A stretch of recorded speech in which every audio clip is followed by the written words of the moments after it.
sehat pemirsa, masih bersama saya Dr. Enita Arlin dan juga Dr. Haikal. Nah, Dr. Haikal, Ya. kemarin masak apa nih? Makan apa nih pas lebaran? Kemarin tuh masak gulai, Widih. opor, Terus? rendang, Widih. tauco, kolak juga, kue-kue lengkap pokoknya. Semuanya bersantan. Nah, sekarang apakah Anda merasa bersalah? Iya sih. Iya kan?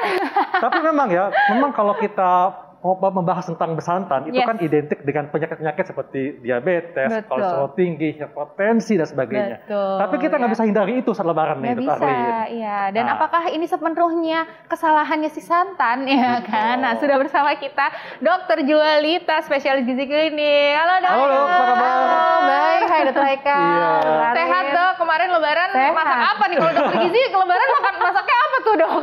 Kalau nggak masak tapi menikmati aja. Oh, menikmati aja. Ayo, Dr. Haikal juga nggak? Iya, dong.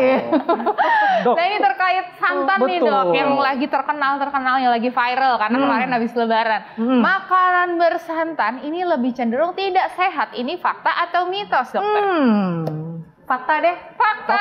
Aduh. Tapi pakai deh. Langsung Kenapa sedih. nih? Pakai deh nih. Oke. Kalau ngomongin makanan bersantan, biasanya kalau di Indonesia akhirnya makanan bersantan itu teman-temannya adalah makanan yang juga tinggi lemak jenuh lainnya. Betul. Misalnya tadi apa rendang, ya kan? Gulai, Terus misalnya gulainya opor. gulai kambing gitu kan. Betul. Jadi kalau ngomongin makanan bersantan, biasanya kalau di Indonesia dia pasti dimasak bersama dengan makanan yang mengandung lemak jenuh tinggi lainnya.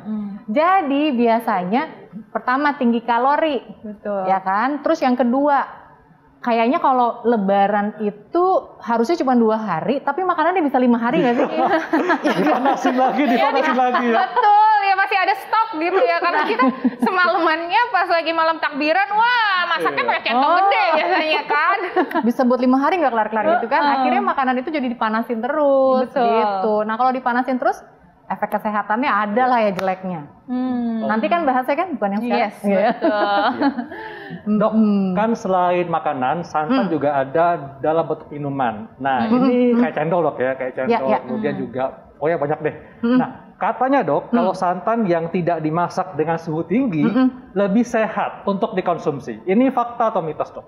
Fakta. Oh, fakta. Kalau tidak ya. dimasak dengan suhu tinggi, tapi catatannya adalah ketika kita bikin santan itu, kan kalau santan kan dia kelapanya diparut, Iya. terus habis itu dikasih air dulu, airnya harus mateng dong berarti kan.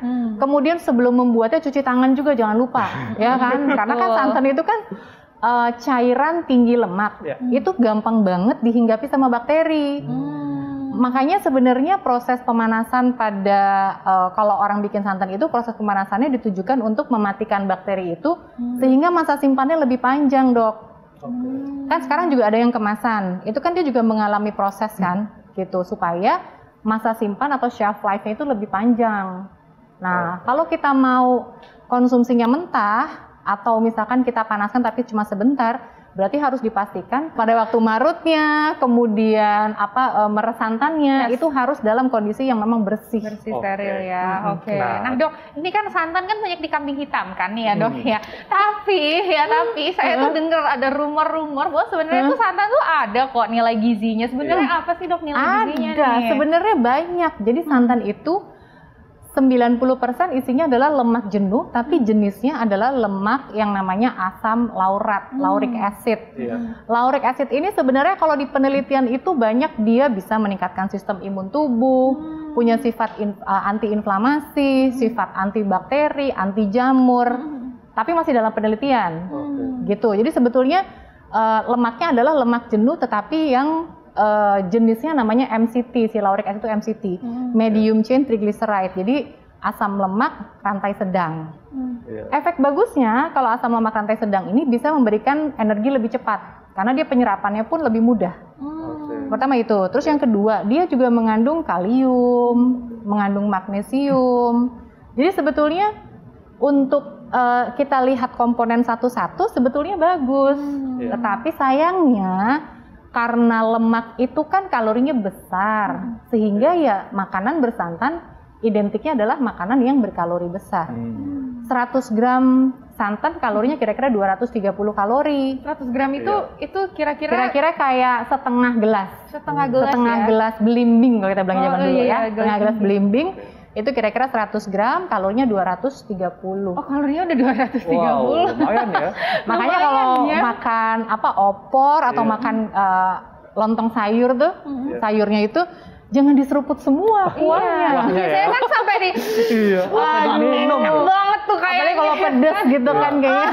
Oke. Gitu. Dok, memang kan kenapa santan itu sampai diminum dok ya, sampai dihabisin kuahnya karena rasanya gurih. Nah, makanya ada yang mengatakan kalau kita mengkonsumsi makanan bersantan dalam perut kosong Ya. dapat memicu sakit perut. Ya. Ini fakta atau mitos dok? Fakta, dokter. fakta. Nah, jadi karena lemak itu merupakan komponen nutrisi yang lebih sulit untuk dicerna di dalam saluran cerna kita, dia butuh waktu lebih banyak, sehingga biasanya kalau kita mengkonsumsi santan, pengosongan lambungnya akan lebih lambat. Ya.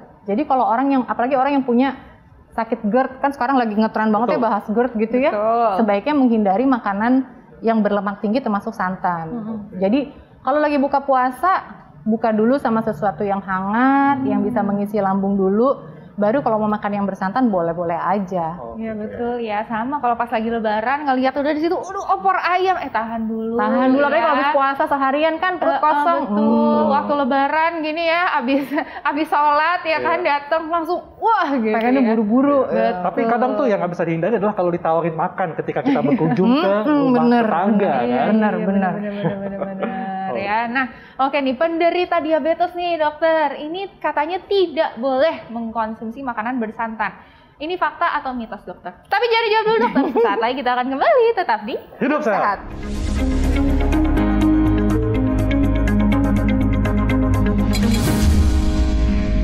Nah, itu tadi bahan pengganti santan. Jadi banyak ya, ada susu segar, ada yogurt, dan ada susu kacang. Jadi sangat banyak bahan-bahan yang bisa menggantikan santan pemirsa. Betul ya, jadi jangan skakmat ya kalau dibilang, aduh santan berbahaya gitu ya, tapi ada pengganti-penggantinya. Nah, ini mengenai bahaya nih, tadi kita juga ada fakta atau mitos, katanya bahaya buat penderita diabetes nih dok, katanya nggak boleh makan santan sama sekali.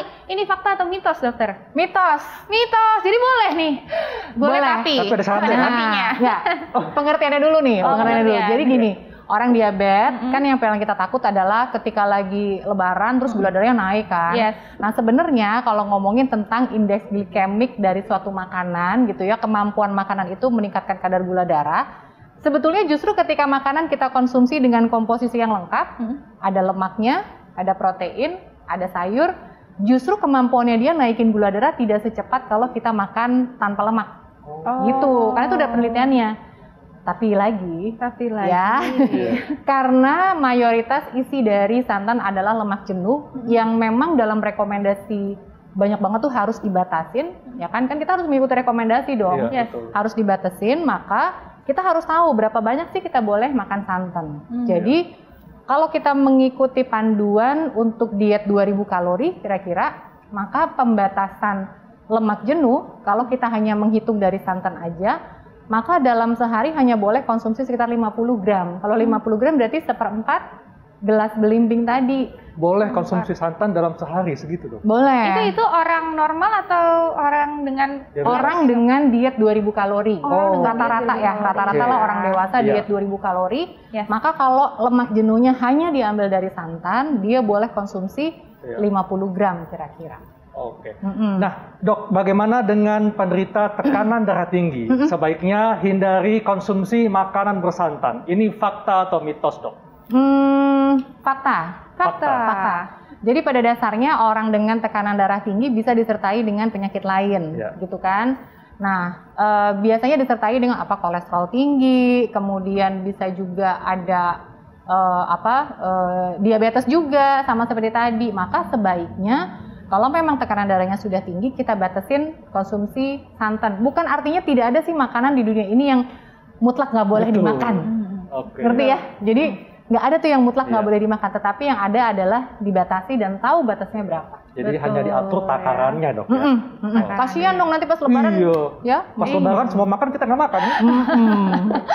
Pas semuanya, padahal kan kalau lebaran itu nggak boleh puasa, ya kan? Itu udah harus wajib ya makan. Nah, selanjutnya nih dokter, fakta atau mitos bahwa batasi konsumsi makanan bersantan 1 kali aja dalam 1 hari.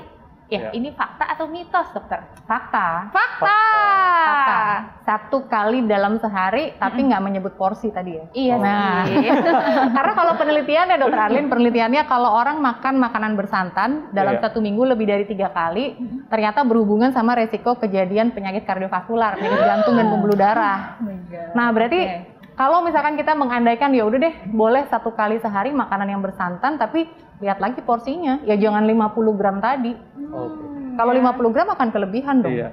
Jadi artinya sekali sehari bukan berarti sepanci, Dok ya. Iya. Oke. Ya, Dok, porsi ya. betul.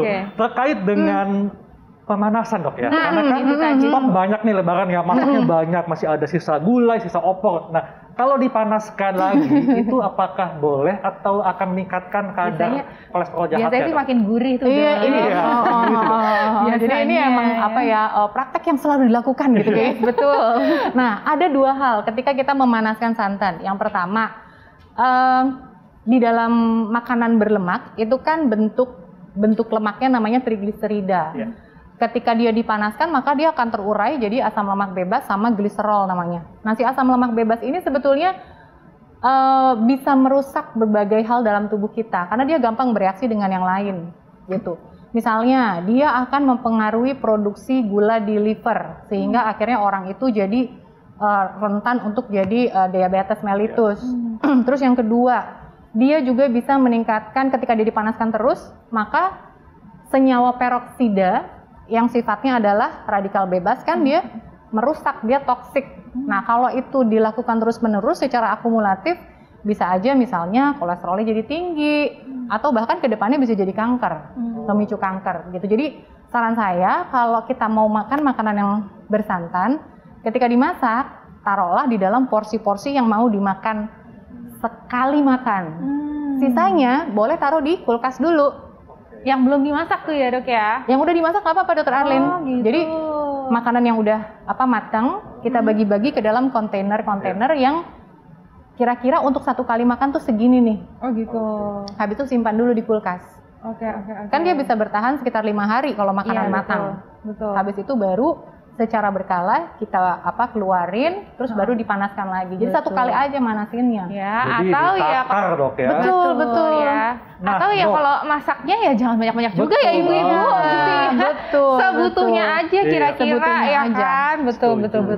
Dok, tips nih Dok untuk masyarakat supaya masyarakat tetap bisa menikmati makanan bersantan tapi juga bisa bijaksana nih dalam konsumsinya. Ya, jadi santan memang boleh dikonsumsi, tetapi rekomendasinya adalah kalau kita mau mengikuti panduan yang umum, berarti dalam 1 hari hanya boleh sekitar 1/4 gelas per hari. Tapi itu kita merujuk pada konsumsi lemak jenuhnya hanya dari santan aja.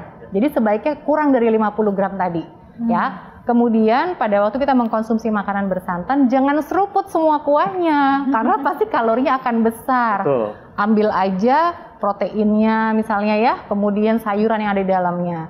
Kemudian jangan lupa untuk juga mengkonsumsi sayur-sayuran, tambahin acar kek gitu ya, gitu. Kemudian selanjutnya adalah tambah makan buah, minum yang cukup, istirahat cukup, olahraga. Setuju banget tuh. Betul. Jadi ya, berarti boleh tetap konsumsi makanan bersantan tapi tetap aktif hidupnya dan juga atur pola makan dengan perbanyak konsumsi buah-buahan dan sayuran, Dok. Iya. Betul ya. Jadi mentang-mentang lebaran gitu ya. Wah, kemarin kan udah nih ya kita berpuasa apa segala macam. Tetap aja pola hidup sehatnya tetap harus dijalani setiap hari ya.